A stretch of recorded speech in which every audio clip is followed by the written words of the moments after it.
कोटा में कांग्रेस की तरफ से पोल खोलो रैली का आयोजन किया गया। उसमें सरकार पर कई गंभीर आरोप लगाए गए। बताया गया कोटा के विकास को बिगाड़ दिया गया। इस आरोप में खंडन को लेकर आज हमारे साथ भाजपा कोटा देहात जिलाध्यक्ष प्रेमजी गुर्जर है। वो बताएंगे किस तरह की कांग्रेस की रैली रही, क्या कहना चाहेंगे रैली के बारे में। भारतीय जनता पार्टी के 2 साल बेमिसाल जो भारतीय जनता पार्टी मना रही है और वास्तव में जनता ने जो के काम हुए हैं, लेकिन कांग्रेस वाले पोल खोलो यात्रा निकाल रहे हैं। वो स्वयं उनकी पोल खोल रहे हैं और चौराहे पे खड़ा होकर भाषण दे रहे हैं, लंबे लंबे भाषण दे रहे हैं कि साहब भारतीय जनता पार्टी ने कुछ नहीं किया है। तुम्हारी कांग्रेस सरकार ने क्या किया है 5 साल के अंदर, और भारतीय जनता पार्टी के 2 साल के कार्यकाल की तुलना करो। कांग्रेस के 5 साल पे ये बीजेपी के 2 साल भारी पड़ रहे हैं। और जो भाषण दे रहे हैं कि साहब गुंडा राज आ गया, गुंडा राज किसने किया है? कोटा बूंदी की जनता जानती है आपको कि आपने क्या किया है, कौन सी पार्टी में का भला किया है, पहले कहाँ थे, अभी कहाँ है, कौन सी पार्टी से चुनाव लड़ोगे। और कह रहे हैं कि गुंडा राज आ गया, अवैध खनन।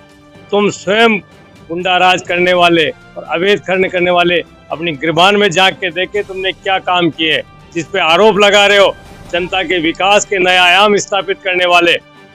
जो आप लोग किस प्रकार से खड़े होकर भाषण देकर स्वयं अपना विचरण करो कि नैतिकता क्या होती है। नैतिकता किसे कहते हैं? जो नैतिकता का पाठ सिखा रहे हैं वो स्वयं अपनी नैतिकता देकर जनता का भला करने का काम करे। गुंडा राज किसने किया है? किसके राज में गुंडा राज हुआ है? आज जमीनों पे कब्जा करने का काम किसने किया है?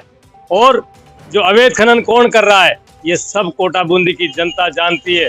लेकिन इस भारतीय जनता पार्टी की सरकार ने और कोटा बूंदी की जो आज काम हो रहे हैं वो इस 5 साल के कांग्रेस के कार्यकाल को देख लो और भारतीय जनता पार्टी के इस 2 साल के कार्यकाल को देख लो। निश्चित तौर पे भारतीय जनता पार्टी ने नए आयाम कोटा के अंदर स्थापित किए हैं, जो आज कोटा की जनता इनको याद कर रही है। लगातार विकास कार्यों की सौगात कई बार हमने भी देखी है। किस तरह के 2026 में लोकसभा अध्यक्ष की तरफ से और भाजपा सरकार की तरफ से सौगातें मिल रही है? आज आप देखो कोटा के अंदर जो एयरपोर्ट की जो आवश्यकता थी उसका काम लाने का काम किसने किया?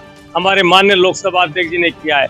आज 8 लाइन का काम जो कोटा की धरती पे, जिसपे निश्चित तौर पे यहाँ के लोगों को इसको फायदा मिलेगा। आज नौनेरा बांध का काम जो न पड़ा हुआ था उसको चालू किया, उसे पीने के पानी की योजना बन रही है, सिंचाई की योजना बन रही है। ऐसे काम लाने का काम हमारे माननीय लोकसभा अध्यक्ष जी ने किया है।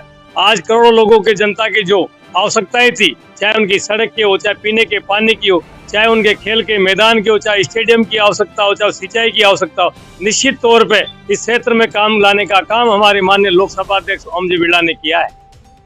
आप पोल खोलो अभियान को लेकर क्या कहेंगे? कांग्रेस का हमेशा मानसिकता रही है कि भ्रम फैलाना, झूठ फैलाना। इनके राष्ट्रीय नेताओं से लेकर नीचे के नेताओं का एक ही काम रहता है कि भ्रामक प्रचार किया जाए, झूठ को फैलाया जाए। भारतीय जनता पार्टी, नरेंद्र मोदी जी की सरकार, भजन लाल जी की सरकार वह सरकार है जो धरातल पे कार्य करना जानती है। चाहे आप 8 लाइन ले लो, अभी रेलवे लाइन का सर्वे चल रहा है। सुल्तानपुर की ले लो, मैं क्षेत्र की बात करूंगा, यहाँ पे इंडोर स्टेडियम में 4.5 करोड़ का वो माननीय लोकसभा अध्यक्ष ओम जी बिरला के माध्यम से आया। यहाँ सुल्तानपुर में एक सामुदायिक भवन 1 करोड़ की लागत से बन रहा है। ऐसे धरातल पर अनेकों कार्य हैं जो भारतीय जनता पार्टी द्वारा किए जा रहे हैं और धरातल पर कार्य करते हैं। कांग्रेस का केवल एक काम रहता है कि झूठ फैलाओ और जनता को भ्रम में डालो। अब जनता भ्रम में नहीं आएगी। इनको ऊपर से लेकर नीचे तक सबक सिखा रही है और सबक सिखाती रहेगी। आने वाले चुनावों में भी जो निकाय के चुनाव, पंचायत के चुनाव आ रहे हैं, उनमें भी जनता इनको जानती है कि झूठ के अलावा कुछ नहीं फैलाते। इनको सबक सिखाएगी और इनको इनकी कार्य याद दिलाएगी। तो कांग्रेस ने कल पोल खोलो रैली निकाली और आज भाजपा ने पलटवार करते हुए बताया कि पोल खुद की खुल रही है, कांग्रेस जनता गुमराह कर रही है। ये कहना है कोटा देहात भाजपा का।